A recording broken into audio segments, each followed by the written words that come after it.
The wind tastes of salt and iron. Picture a longship cutting through gray water, the prow carved like a snarling beast, spray freezing on the oars.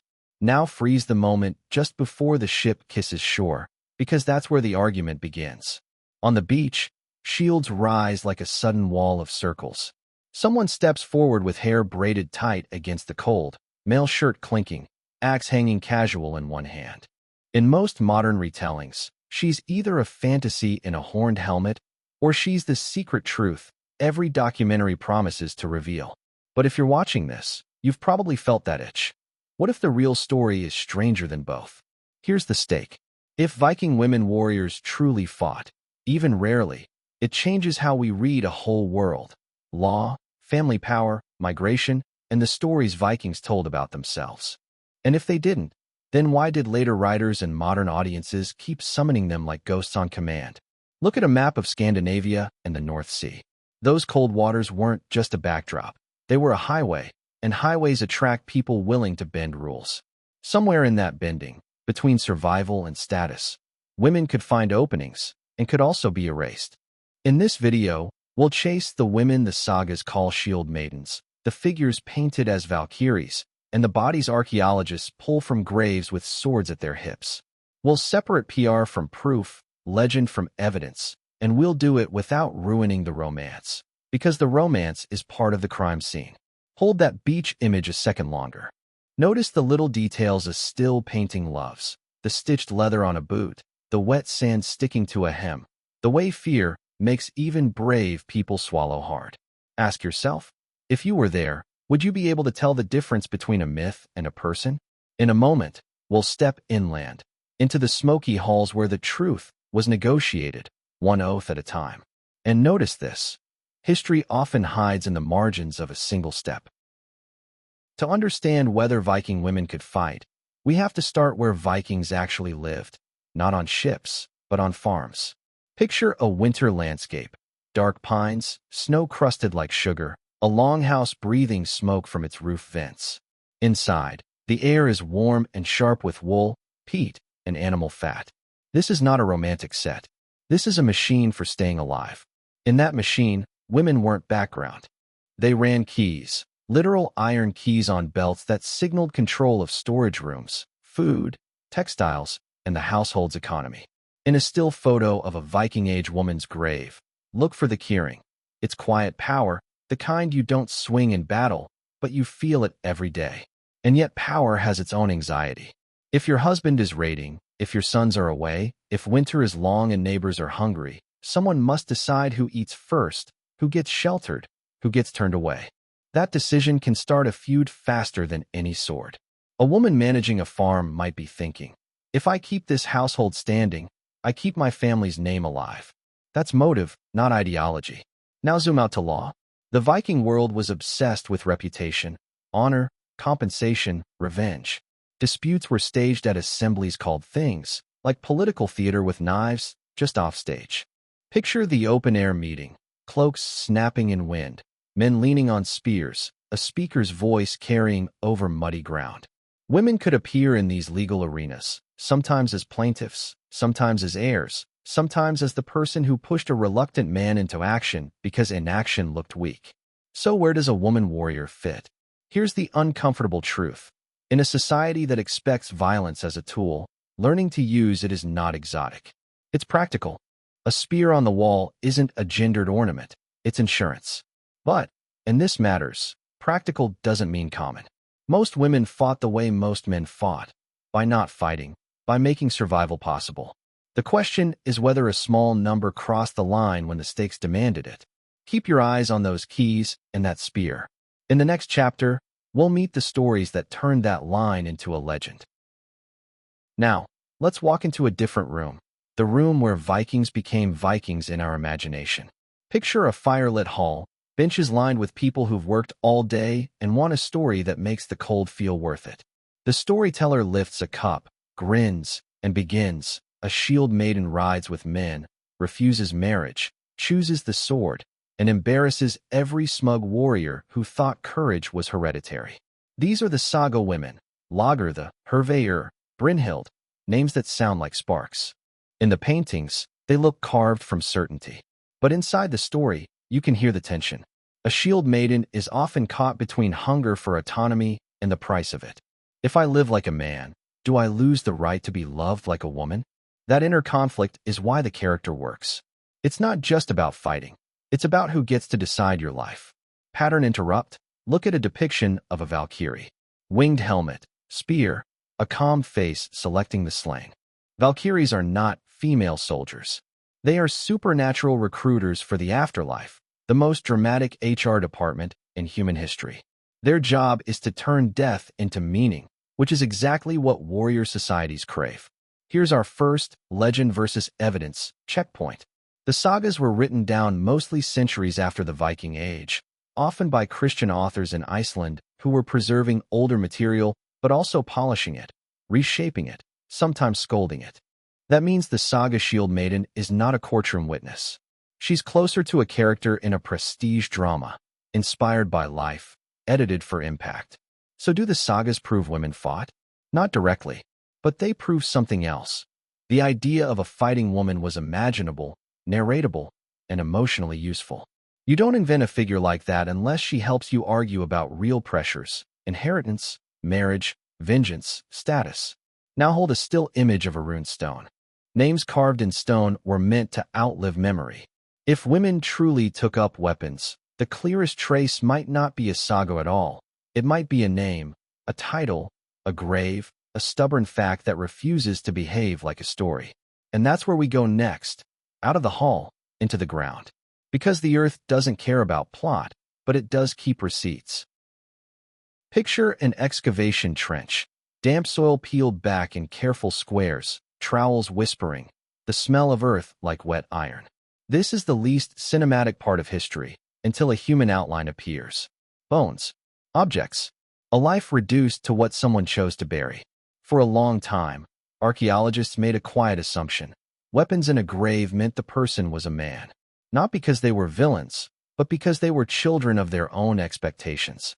If you're trained to see the past through a modern lens, you end up doing modern casting. Men as fighters, women as everything else. Then the graves started to misbehave. In some burials, the jewelry looks female to traditional typologies, brooches, beads, keys. In others, the weapons are unambiguous, swords, axes, spearheads, shields. Sometimes it's one weapon, sometimes a full kit. Picture a still photo of a sword laid beside a pelvis. The metal is corroded, but the message is sharp. Someone wanted this person remembered with force. Now, a necessary pattern interrupt. Weapons in graves don't automatically equal killed people.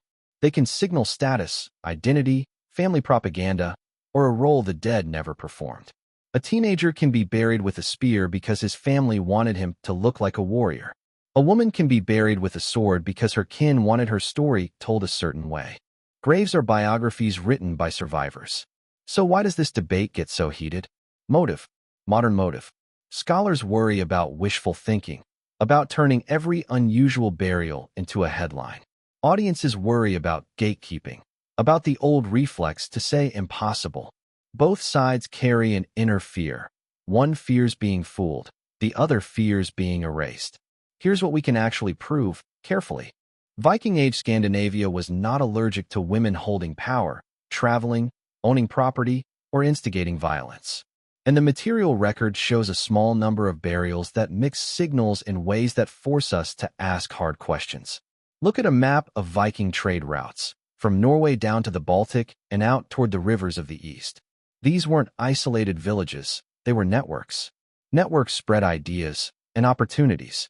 In the next chapter, we'll meet one grave that became a celebrity, a grave that sparked arguments in journals and in living rooms alike. It sits in Sweden, at a place called Birka, and it comes with a chessboard. Birka, on the island of Jorko, is the kind of place a map makes you respect. Look at the lake system around it, waterways like arteries, connecting Scandinavia to the Baltic world. In the Viking Age, Birka was a trading hub, a marketplace with the hum of languages, furs, silver, and gossip. Picture a reconstructed street, wooden buildings, smoke, dogs, a scale weight clinking in a merchant's hand. On a hill overlooking that bustle, there's a cemetery. And in the late 1800s, archaeologists opened a grave now known by a label that sounds like a parking spot, BJ 581. But the contents were anything but ordinary. Freeze the still image, two horses buried alongside the person, symbols of mobility and status. Weapons arranged with intent, sword, axe, spears, arrows. And then the detail that made historians lean in, a board game with pieces, the kind of strategic kit often linked to commanders. This wasn't just a fighter. This looked like someone being honored as a tactician. For decades, the grave was filed away as male warrior. It fit the script. But bones have their own script, and later analysis suggested the skeleton was biologically female. Suddenly, the burial became a stage. Some people cheered, some groaned, and everyone sharpened their arguments. Imagine the woman, or the person, at the center of this storm, not as a symbol, but as a human. If she lived as a warrior, she might have carried a private dread. If I fail, I don't just die. I prove everyone right. If she didn't, if the weapons were a family statement, then the dread flips. Will anyone ever see me as I was, beyond what they needed me to represent?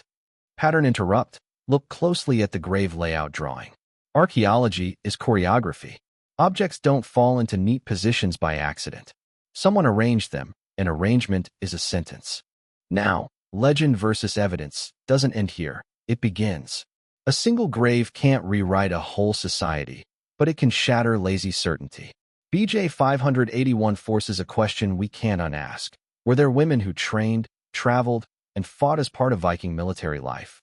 In the next chapter, we'll step away from the headlines and try something harder. We'll build a plausible life from the cold facts, without turning that person into a mascot. Let's do an experiment. Close the academic argument for a minute and picture a morning in Birka. Mist over water, the slap of waves on a dock, the smell of tar and fish. A young person. Let's call her Astrid, not because we know her name, but because humans deserve names. Tightens a belt, feels the weight of a knife, checks a bowstring with fingers already rough from work. If Astrid became a fighter, it probably wasn't because she woke up craving glory. Glory is expensive. More likely, it began with opportunity and necessity. Perhaps she had no brothers, or brothers who died. Perhaps her family traded, traveled, needed protection. Perhaps she learned weapons the way you learn bookkeeping, because someone has to. Look at a still of a spearhead. The spear is the democratic weapon of the Viking world, cheaper than a sword, easier to train, lethal in a press of bodies. If a woman fought, she didn't need a mythic blade, she needed competence. And competence grows in yards, on docks, in quiet practice away from the hall's laughter. Inner conflict matters here. Imagine her hearing the jokes. A woman with a spear? Next you'll milk a cow with a sword. She laughs along because laughing is armor. But she also thinks, privately, if I'm useful, they'll stop questioning. If I'm exceptional, they'll call me unnatural. Either way, she pays. Pattern interrupt. Look at a ship's silhouette against sunset. Ships were teams. Raiding and trading blurred together, and crews cared about reliability more than ideology. If Astrid could row, navigate, fight, or command, someone would notice. Someone would also resent it. Now, if BJ 581 truly reflects a military role, the game pieces matter. Strategy isn't muscle. It's judgment under pressure. When to advance, when to retreat, when to spend lives to save reputation. That kind of judgment is terrifying because you carry the dead in your head afterward. But we're still building on inference, not certainty. So here's our rule. We only keep what the evidence can carry. The evidence says, high status, weapons, horses, and, likely, female biology. Everything else is a doorway, not a conclusion. In the next chapter, we'll widen the lens. If there were women warriors, Birka wouldn't be the only whisper. We'll look for other whispers, rune stones, chronicles, and the stubborn places where outsiders wrote down what they saw. Now the camera pulls back.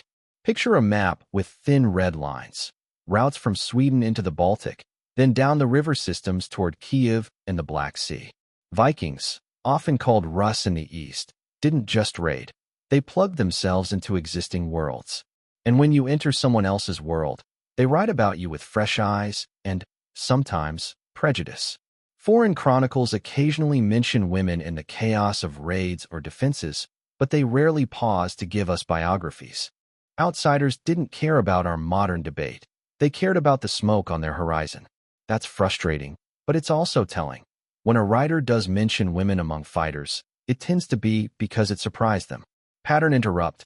Hold up a still of a runed stone. Some stones commemorate women with language of travel and honor.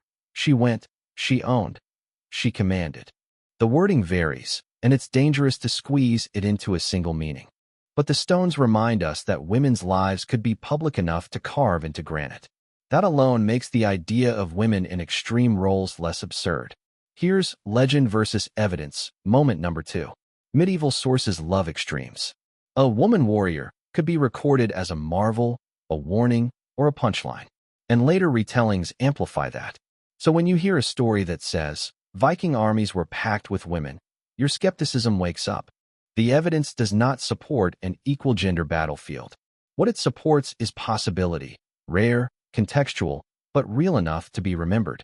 Now, imagine the pressure points that create those contexts.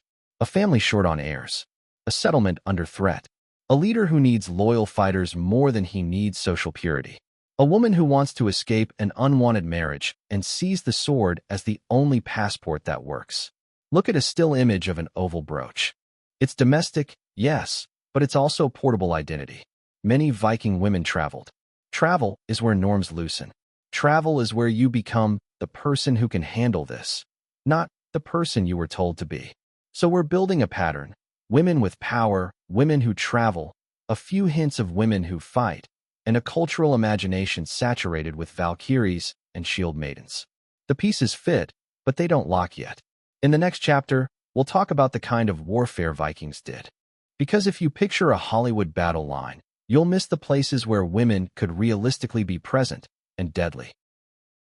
When we say Viking battle, most of us picture a single dramatic clash, helmets, axes, slow-motion heroics.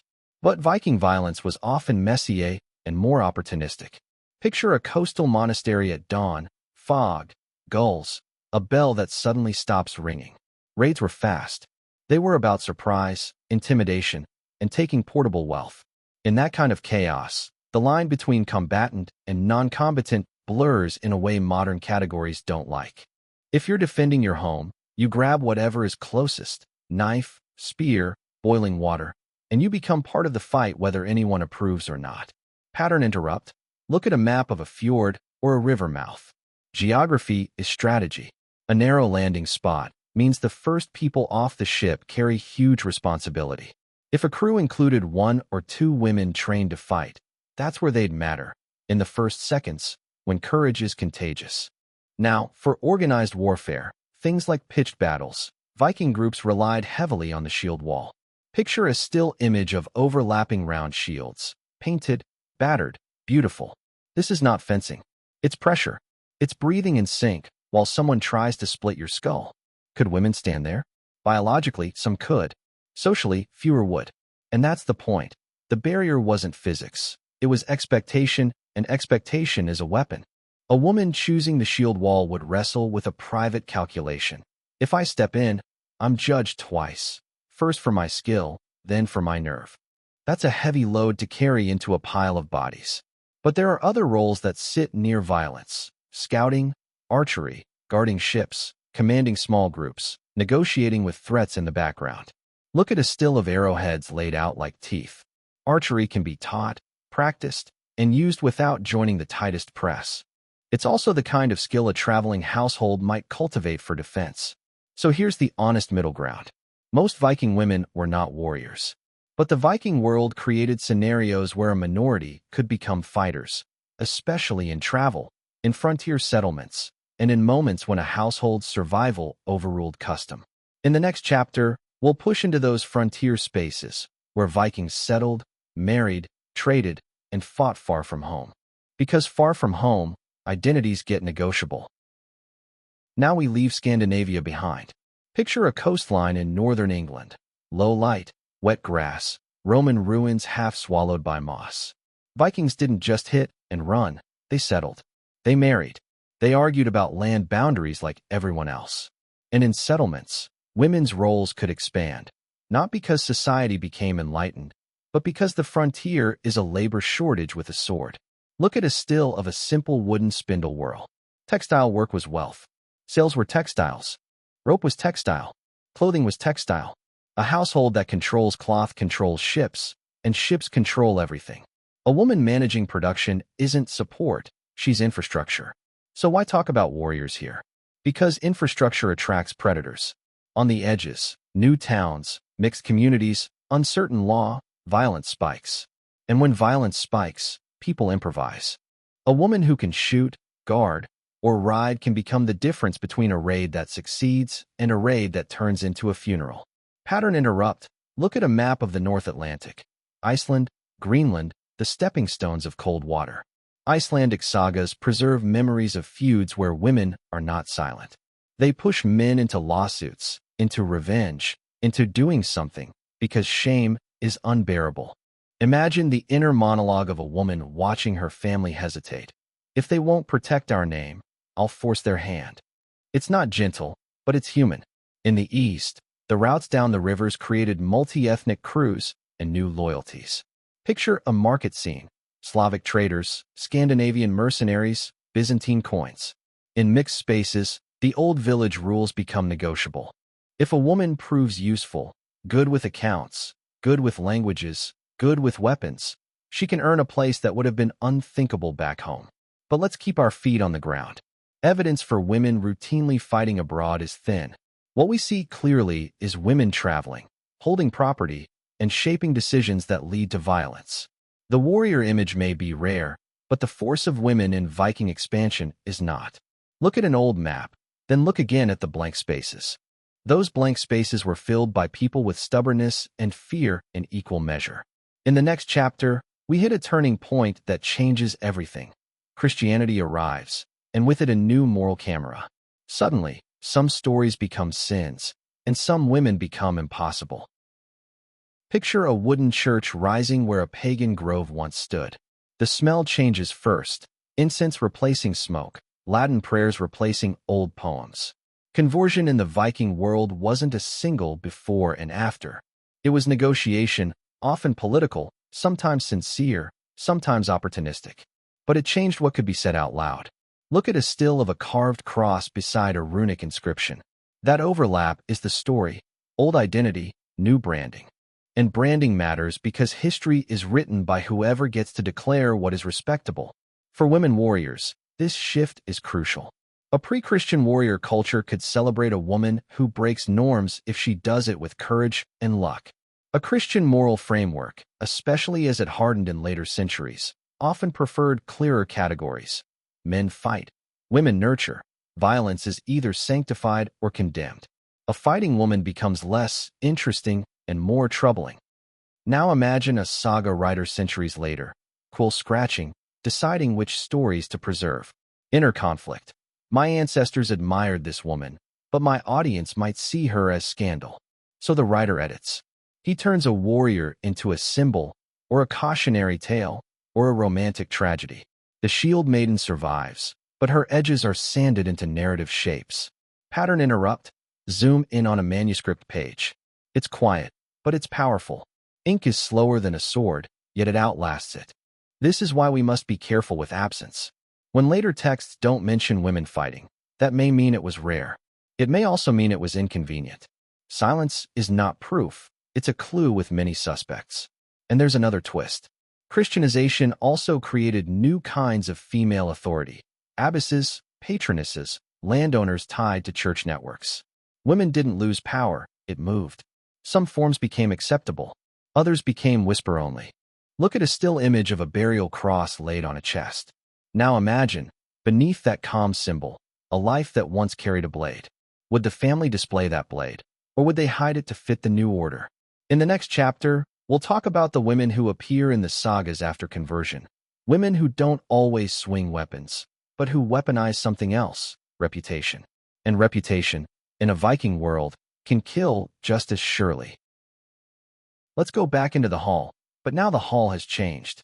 Picture a feast scene painted centuries later. Cleaner clothes, crosses on walls, a storyteller who knows the old tales but also knows which parts make the priest cough. In many sagas, women rarely lift a sword, yet they steer the sword.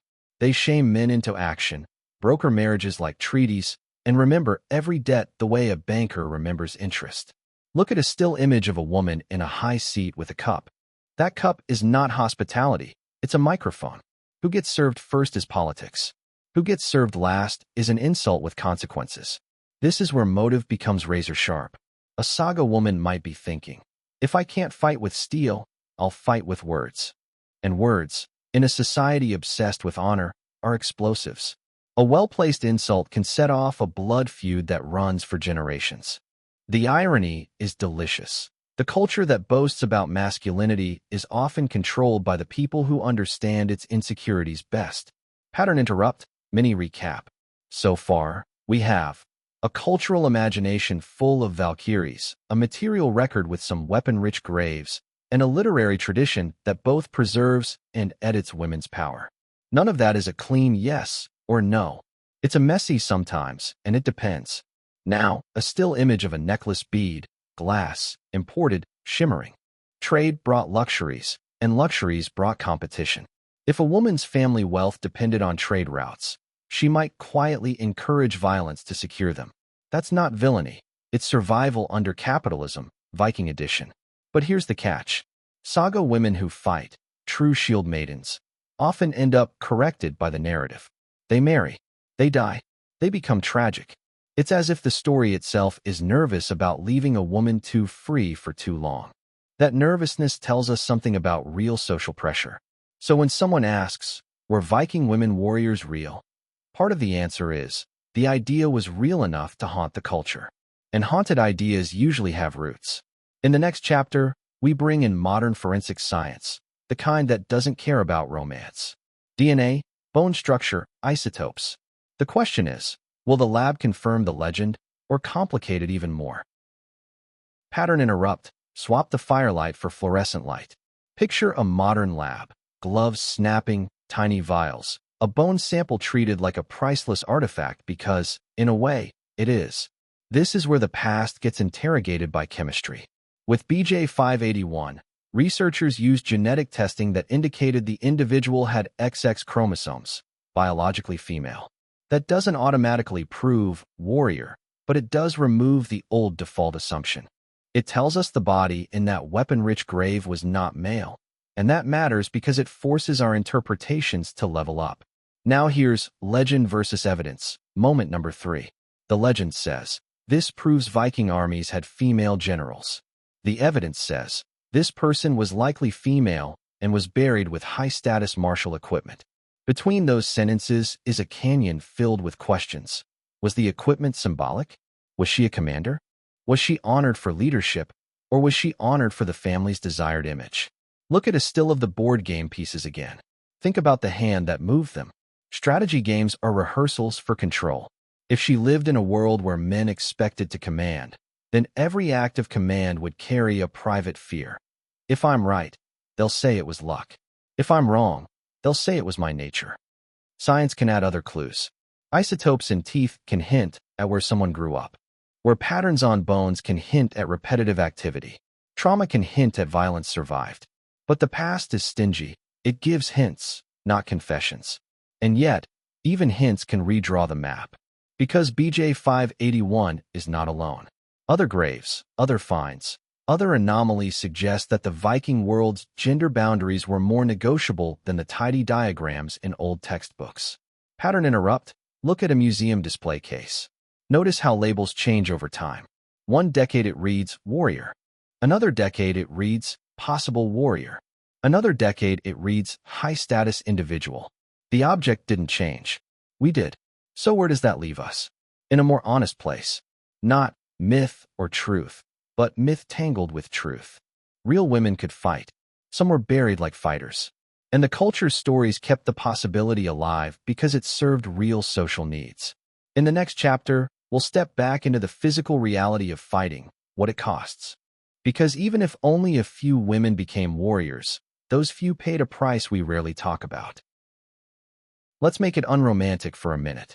Picture a shield up close. Would grain split? rim chewed by blades, leather handle darkened by sweat. The Viking Age smelled like wet wool and blood and smoke, and battle sounded less like heroic music and more like shouting, coughing, and the terrible dull thud when a body hits mud. If a woman stood in that world as a warrior, her biggest battle might start before the first swing. She'd carry constant surveillance, eyes measuring her strength, her courage, her place. Inner conflict.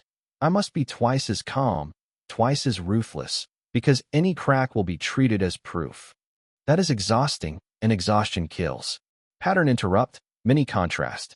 Think about modern workplaces where one person represents an entire group. Now replace meetings with spears. Same pressure, higher stakes. Equipment matters too. Mail shirts are heavy, but not impossibly so. Round shields can be managed by smaller bodies if technique is good. The real limiter is training time and social permission. A boy might be encouraged to spar. A girl might be discouraged, unless she has an unusual guardian, an unusual need, or an unusual stubbornness. Now, a still image of a grave with both jewelry and weapons. That combination can be read as contradiction, but it can also be read as biography. People are allowed to be multiple things. A woman can manage a household and still know how to kill. In fact, managing a household in a violent world might require knowing how. And then there's the aftermath. Vikings valued revenge, but revenge can hollow you out. Imagine the quiet after a raid, the ship rocking, someone washing blood from a sleeve in sea water. If she killed, she might feel pride, nausea, relief, and dread all at once.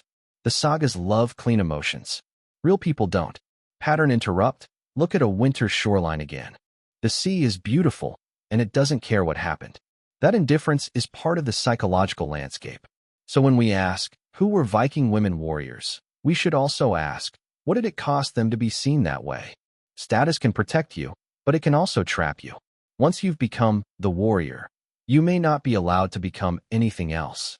In the next chapter, we'll follow that trap into the afterlife of stories, how later centuries used shield maidens as symbols, and how modern culture keeps recasting them for its own needs.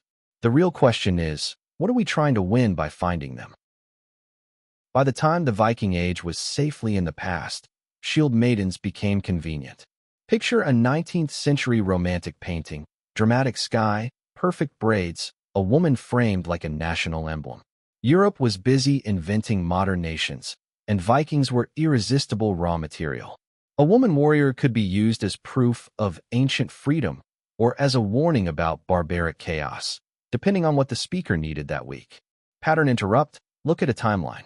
Notice how often Viking women warriors surge in popularity during moments when societies argue about women's roles. That's not coincidence.